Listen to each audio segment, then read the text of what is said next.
Kita sering membicarakan visi besar Indonesia Emas 2045. Namun data terbaru dari PISA 2022 Program for International Student Assessment memberikan peringatan keras yang tidak bisa kita abaikan. Skor literasi membaca siswa Indonesia turun ke titik terendah dalam 2 dekada, yakni menjadi 359 poin.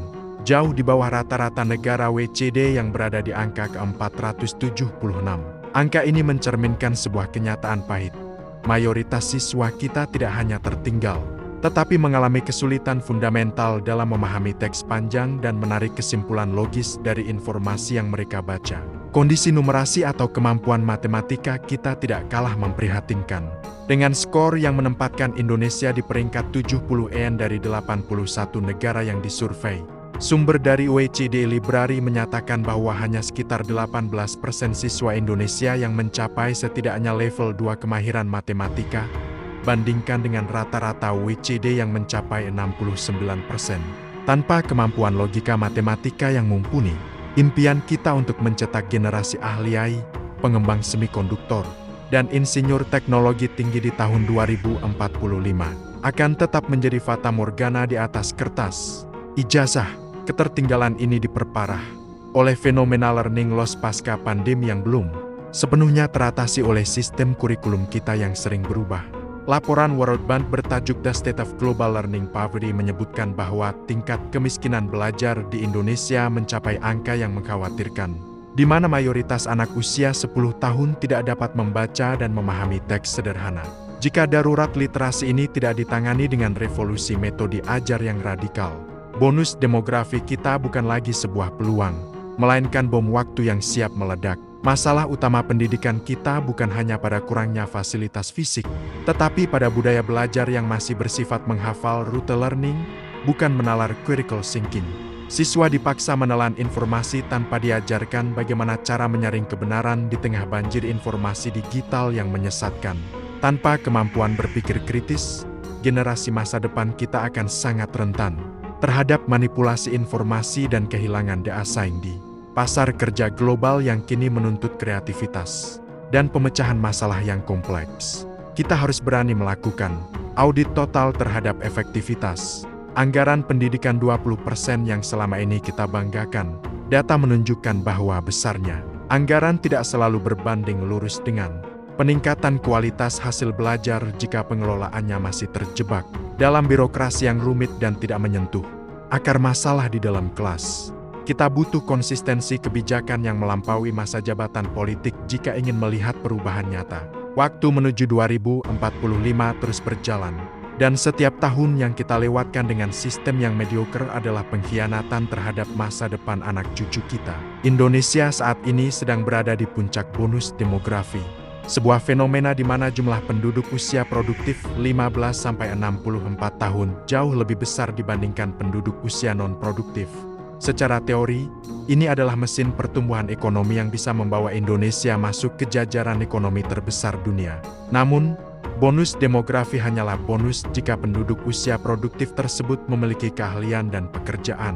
Jika mereka tidak terampil dan menganggur, jumlah penduduk yang besar ini justru akan menjadi beban negara dalam bentuk kemiskinan masif dan kerawanan sosial. Data BPS menunjukkan bahwa tingkat pengangguran terbuka kita didominasi oleh lulusan SMK dan diploma, yang seharusnya menjadi tenaga kerja siap pakai. Ini menunjukkan adanya ketidakcocokan mismatch yang sangat tajam antara apa yang diajarkan di institusi pendidikan dengan apa yang dibutuhkan oleh industri modern. Kita mencetak jutaan lulusan setiap tahun, tetapi industri tetap kesulitan mencari tenaga kerja yang memiliki spesifikasi teknis dan etika kerja yang sesuai dengan standar global. Jebakan pendapatan menengah middle income trap mengintai Indonesia jika produktivitas tenaga kerja kita tidak meningkat secara signifikan. Untuk menjadi negara maju, PDB per kapita kita harus tumbuh berkali-kali lipat sebelum populasi kita menua. Jika kualitas sumber daya manusia kita tetap stagnan seperti skor PISA kita, maka pada tahun 2045, Indonesia justru akan menjadi negara yang menua sebelum kaya.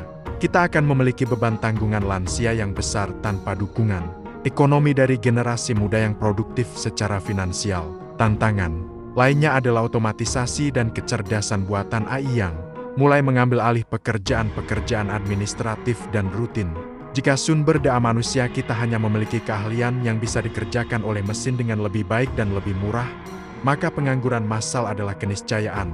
Pendidikan kita harus bergeser fokus pada pengembangan kualitas manusia yang tidak dimiliki mesin, seperti empati, kepemimpinan, dan kreativitas tingkat tinggi.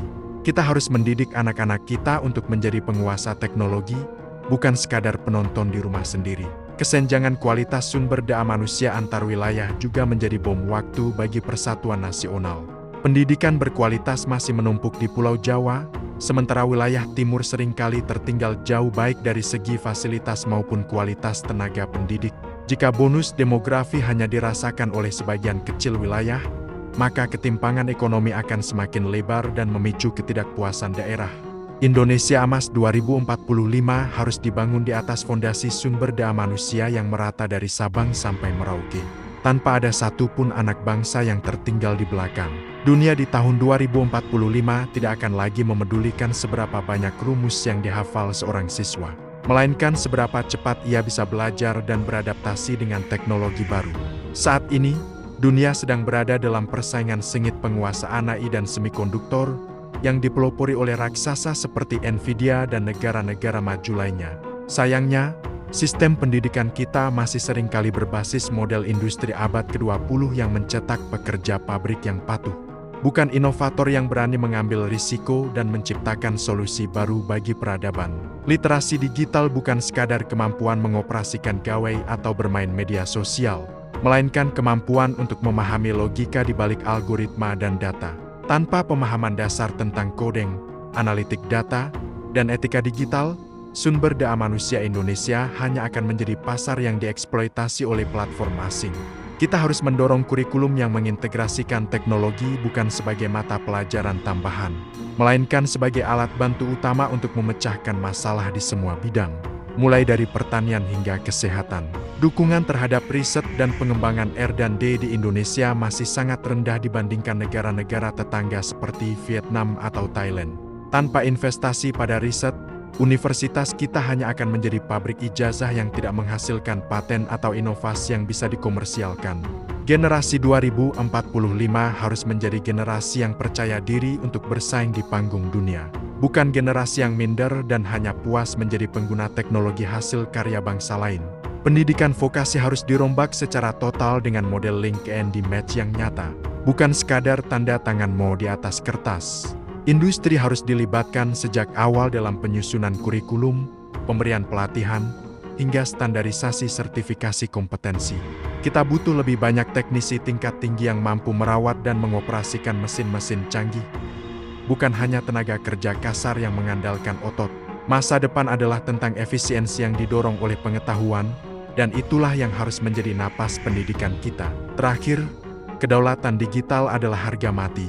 Sumber daya manusia yang unggul adalah mereka yang mampu membangun infrastruktur digital nasional secara mandiri, sehingga data dan rahasia negara kita tidak bergantung pada server luar negeri.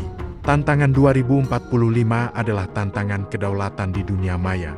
Jika kita gagal menyiapkan pasukan siber dan ahli teknologi informasi yang mumpuni hari ini, maka pada tahun 2045, Indonesia mungkin saja merdeka secara fisik, namun secara digital kita tetap terjajah dan dikendalikan dari jarak jauh oleh kekuatan asing. Ada pepatah yang mengatakan bahwa kualitas sebuah sistem pendidikan tidak akan pernah melampaui kualitas gurunya. Di Indonesia, tantangan kualitas guru adalah masalah sistemik yang sudah berakar puluhan tahun. Data UKG uji kompetensi guru menunjukkan bahwa nilai rata-rata nasional masih jauh dari kata ideal. Banyak guru kita yang masih kesulitan dalam menguasai materi pedagogi modern dan adaptasi teknologi, yang mengakibatkan proses belajar di kelas menjadi membosankan dan tidak inspiratif bagi murid. Kita harus bicara jujur mengenai kesejahteraan guru, terutama guru honorer di daerah yang seringkali dibayar dengan upah yang sangat tidak manusiawi. Bagaimana kita bisa mengharapkan dedikasi penuh dan pengajaran berkualitas dari seseorang yang harus memikirkan cara menyambung hidup setiap harinya, menjadikan profesi guru sebagai pilihan karir utama bagi lulusan terbaik bangsa harus dimulai dengan janji kesejahteraan yang layak dan jenjang karir yang jelas serta bermartabat. Rekrutmen guru juga harus dilakukan dengan standar yang sangat ketat. seperti yang diterapkan di Finlandia atau Singapura. Guru masa depan tidak boleh lagi menjadi pekerja administratif yang sibuk dengan urusan berkas sertifikasi, melainkan harus kembali ke kitanya sebagai fasilitator dan mentor bagi pertumbuhan jiwa dan pikiran siswa. Kita butuh guru yang mampu membangkitkan rasa ingin tahu curiosity murid, bukan guru yang hanya memberikan instruksi untuk mengerjakan soal latihan ujian nasional. Pelatihan guru harus dilakukan secara berkelanjutan dan berbasis komunitas. Bukan hanya sekadar seminar formal yang dilakukan setahun sekali tanpa tindak lanjut. Guru harus didorong untuk berkolaborasi dan berbagi praktik terbaik best practices satu sama lain melalui platform digital yang terintegrasi. Di era informasi ini, peran guru telah bergeser dari satu-satunya sumber ilmu, menjadi navigasi bagi siswa untuk menemukan ilmu yang bermanfaat di tengah belantara internet yang menyesatkan. Karakter anak bangsa di tahun 2045 akan sangat ditentukan oleh keteladanan para gurunya saat ini. Jika kita ingin Indonesia emas yang bersih dari korupsi dan memiliki etika kerja yang tinggi, maka nilai-nilai kejujuran dan disiplin itu harus ditunjukkan secara nyata oleh para guru di sekolah. Guru adalah arsitek jiwa bangsa, dan di tangan merekalah nasib Indonesia 20 tahun ke depan benar-benar dipertaruhkan. Membenahi kualitas guru adalah investasi paling murah namun dengan hasil yang paling mahal bagi masa depan kita.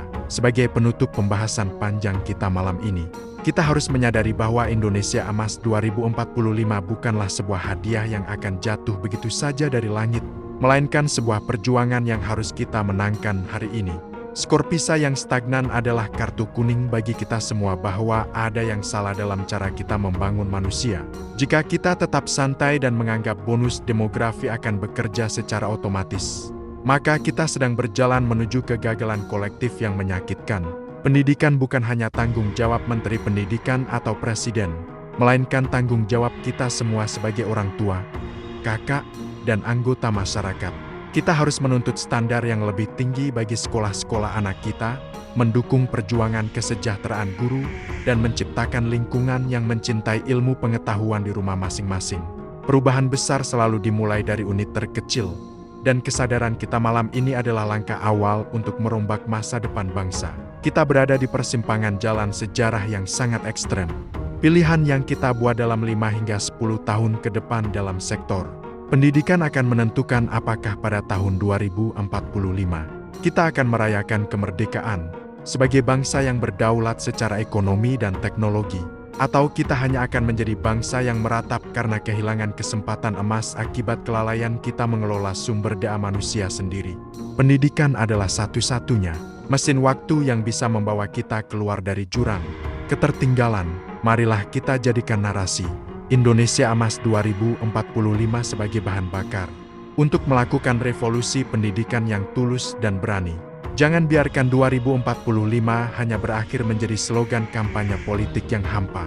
Jadikan itu sebagai janji yang harus kita penuhi kepada anak cucu kita, bahwa kita telah memberikan mereka modal terbaik untuk bersaing di dunia yang semakin tidak menentu, yaitu otak yang cerdas, karakter yang kuat, dan jiwa yang merdeka. Terima kasih telah menemani sesi maraton di Geonusa Journal malam ini. Teruslah kritis, teruslah belajar, dan jangan pernah berhenti untuk peduli pada kualitas manusia Indonesia. Masa depan ada di tangan mereka yang mau mempersiapkan diri hari ini. Saya pamit, selamat malam, dan sampai jumpa di analisis dunia berikutnya. Mari kita kawal pendidikan kita demi Indonesia yang benar-benar berdaulat di tahun 2045.